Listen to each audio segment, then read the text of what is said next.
اعوذ باللہ من الشیطان الرجیم بسم اللہ الرحمن الرحیم۔ السلام علیکم ڈیئر اسٹوڈنٹس، کیا حال ہے؟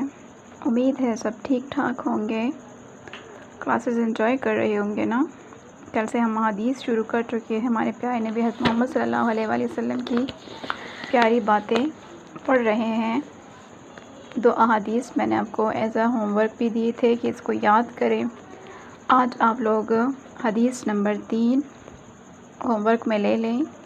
اذا غضب احدکم فلیسکت، تم میں سے جب کسی کو غصہ آئے تو چاہیے کہ وہ خاموش ہو جائے۔ یہ حدیث آپ لوگ ماترجمہ یاد کر لیں، یہ آج آپ لوگوں کا ہوم ورک ہے، ٹھیک ہے؟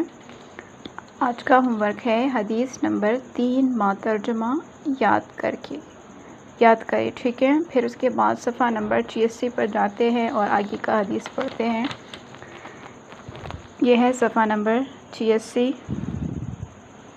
اور اس صفحے پر آخری حدیث ہے ہمارا، اور وہ ہے بسم اللہ الرحمن الرحیم۔ رضا الرب فی رضا الوالدین وسخطہ فی سخطہما، ٹھیک ہے؟ رضا الرب، اللہ کی رضا، پھر رضا الوالدین، والدین کی رضا میں ہے، وسخطہ اور اللہ کی ناراضگی اور اسی کی ناراضگی، فی سخطہما والدین کی ناراضگی میں ہے، ٹھیک ہے؟ حدیث کا ترجمہ ہے کہ والدین کی رضا میں اللہ کی رضا ہے اور والدین کی ناراضگی میں اللہ کی ناراضگی ہے۔ مینس کہ اللہ تعالیٰ جس طرح ہم سے جو ہے 70 ماؤں سے زیادہ پیار کرتا ہے، ٹھیک ہے؟ تو اللہ تعالیٰ اپنی نافرمانی سے اتنا خفا نہیں ہوتا جتنا کہ اس زمین پر جو ہمارے اپنے والدین ہیں، جنہوں نے ہمیں پیدا کیا ہے اس دنیا میں، اگر وہ ہم سے ناراض ہو جائے تو اللہ تعالیٰ سب سے زیادہ اس بات پہ ناراض ہوتا ہے، اس بات سے خفا ہوتا ہے کہ ہم اپنے والدین کو دکھ پہنچائے، ان کی نافرمانی کریں، ان کی خدمت کرنے سے انکار کریں اور والدین کی جو ہے دل آزاری کریں۔ یہ بات اللہ تعالیٰ کو بہت تکلیف دیتی ہے، بہت زیادہ اللہ تعالیٰ جو ہے اس سے ناراض ہوتا ہے، ٹھیک ہے؟ تو اگر ہم چاہتے ہیں کہ ہم آسان طریقے سے اپنے اللہ کو راضی کریں اور آسان طریقے سے اپنے اللہ کی خوشنودی حاصل کریں اور خوشی حاصل کریں، تو وہ آسان طریقہ کیا ہے کہ ہم اپنے والدین کو راضی کریں، اپنے والدین کی خدمت کریں، اپنے والدین کو خوش رکھیں، ان کی اطاعت کریں، ان کی فرمانبرداری بجا لائیں، ان کی بات مانیں، ان کا ہر حکم دل جان سے مانیں۔ تو یہ ایک آسان طریقہ ہے کہ ہم اپنے اللہ تعالیٰ کو بھی خوش کر سکیں گے اس طریقہ کار سے۔ اللہ تعالیٰ کو ہماری نمازوں، ہماری نوافل، ہمارے روزوں، ہمارے حج کی ضرورت ہی نہیں ہے، اس کے لیے بہت سارے فرشتے اللہ نے پیدا فرمائے ہیں۔ اللہ تعالیٰ کو صرف اور صرف یہ پسند ہے کہ کوئی انسان اپنے والدین کے ساتھ اچھا سلوک کرے اور دوسرے مخلوق خدا کے لیے اچھائی کا سبب بنے، ان کو فائدہ پہنچائے، ٹھیک ہے نا؟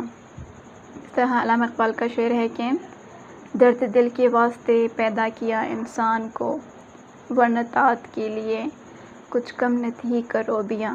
یعنی اللہ تعالیٰ نے انسان کو دوسرے انسان کے دکھ اور درد کو بانٹنے کے لیے پیدا فرمایا ہے، ورنہ اللہ تعالیٰ کی اطاعت کرنے کے لیے کروبیاں یعنی فرشتے کم تو نہیں تھے، لاکھوں کروڑوں کی تعداد میں فرشتے موجود ہیں، تو کیا وہ کم ہیں؟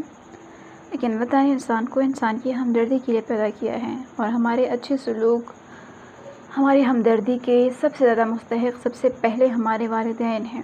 تو جب ہم اپنے والدین کو راضی کر لیں، ان کے ساتھ حسن سلوک کریں، ان کا ہر حکم مانیں، تو اٹس مین کہ ہم اللہ تعالیٰ کو راضی کر سکتے ہیں، ٹھیک ہے؟ تو والدین کی رضا میں اللہ کی رضا ہے، اگر والدین ہم سے خوش ہے تو اللہ بھی ہم سے خوش ہے، اور والدین کی ناراضگی میں اللہ کی ناراضگی، اور اگر ہم سے والدین ہمارے ناراض ہیں تو اللہ تعالیٰ ہم سے کبھی بھی راضی نہیں ہوگا، کبھی بھی خوش نہیں ہوگا۔ سمجھ آ رہی ہے نا؟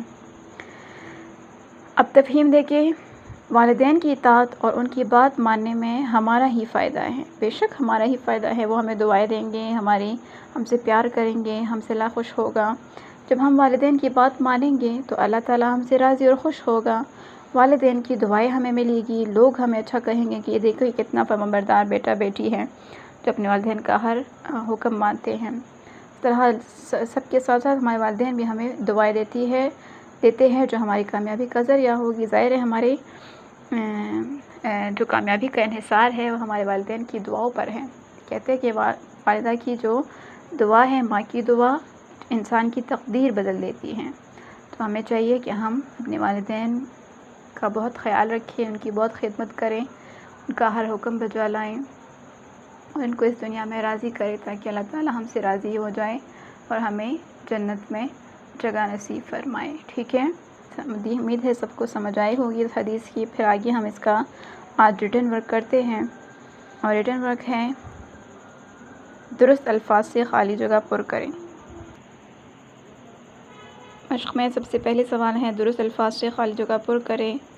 پہلا نمبر فرسٹ لائن ہے مسلمان وہ ہے کہ جس کے ڈیش اور زبان سے دوسرا مسلمان ڈیش رہے۔ تو پہلی حدیث میں ہم نے کیا پڑھا تھا کہ مسلمان وہ ہے جس کے ہاتھ، کس چیز سے؟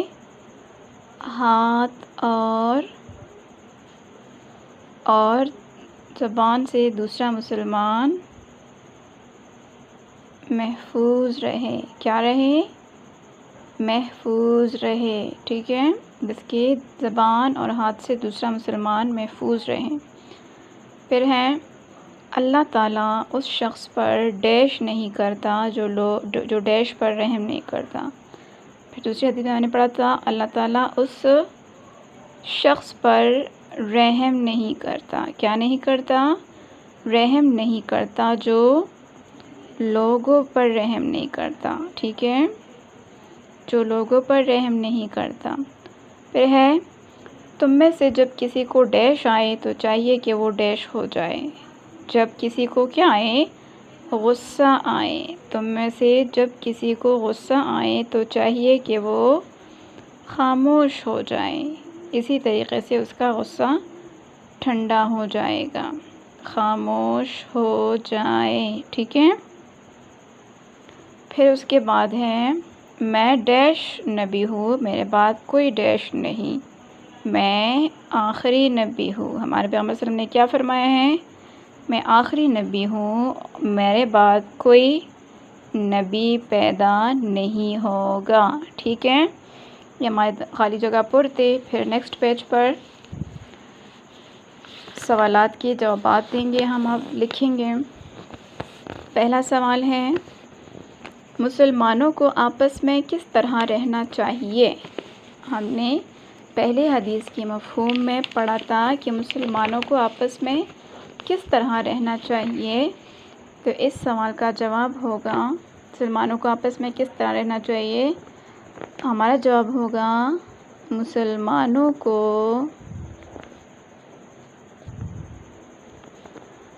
آپس میں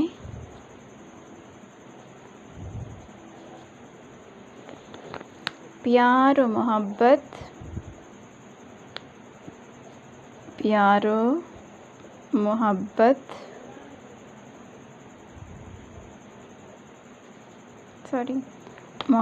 اور اتفاق سے رہنا چاہیے۔ ٹھیک ہے،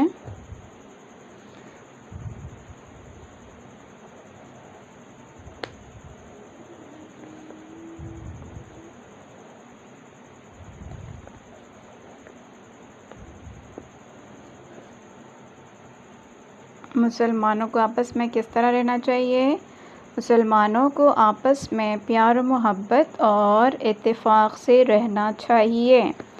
پھر ہے نمبر 2، اگر کسی سے کوئی غلطی ہو جائے تو ہمیں کیا کرنا چاہیے؟ کسی کی غلطی کو ہمیں معاف کرنا چاہیے۔ تو جواب ہوگا ہمارا اگر کسی سے کوئی غلطی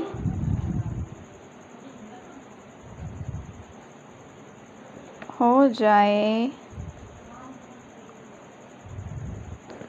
تو ہمیں اسے معاف کرنا چاہیے۔ کیا کرنا چاہیے؟ معاف کرنا چاہیے، کیونکہ اللہ تعالیٰ معاف کرنے کو پسند کرتا ہے، وہ خود ہماری کتنی غلطیاں معاف کرتا ہے، چاہتا ہے کہ ہمیں بندے بھی ایسا ہی سلوک آپس میں دوسرے کے ساتھ کریں، ٹھیک ہے۔ اگر کسی سے کوئی غلطی ہو جائے تو ہمیں کیا کرنا چاہیے؟ اگر کسی سے کوئی غلطی ہو جائے تو ہمیں اسے معاف کرنا چاہیے۔ پھر ہے نمبر 3، ہم غصے پر کس طرح قابو پا سکتے ہیں؟ ہم نے حدیث میں کیا پڑھا تھا کہ ہم غصے کے وقت خاموش رہ کر اور وضو کر کے اپنے غصے پر قابو پا سکتے ہیں۔ تو ہم خاموش رہ کر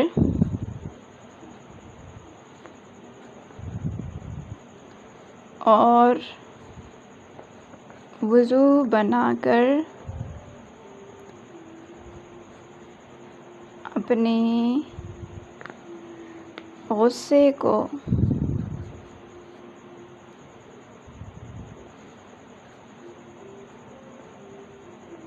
اپنے غصے پر قابو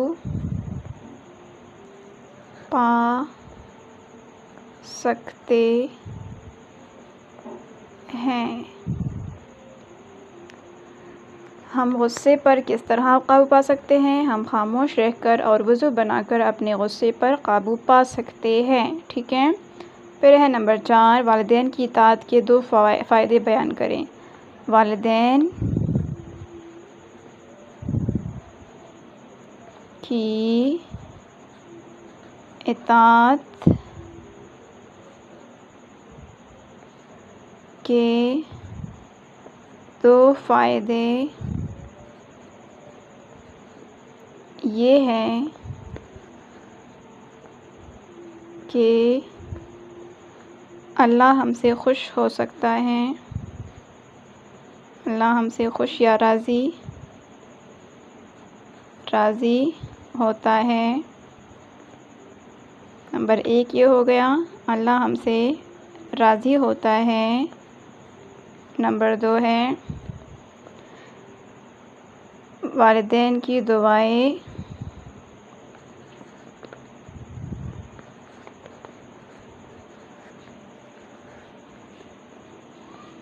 ملتی ہیں، ٹھیک ہے۔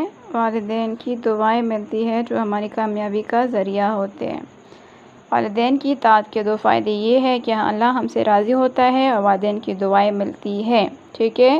یہ احادیث آپ کے کتاب میں موجود تھے، اس کا ریٹن ورک بھی آج ہم کر لیا ہم نے۔ انشاءاللہ پھر کل نیو ٹاپک پڑھیں گے، آج کے اتنا کافی ہے۔ اللہ حافظ۔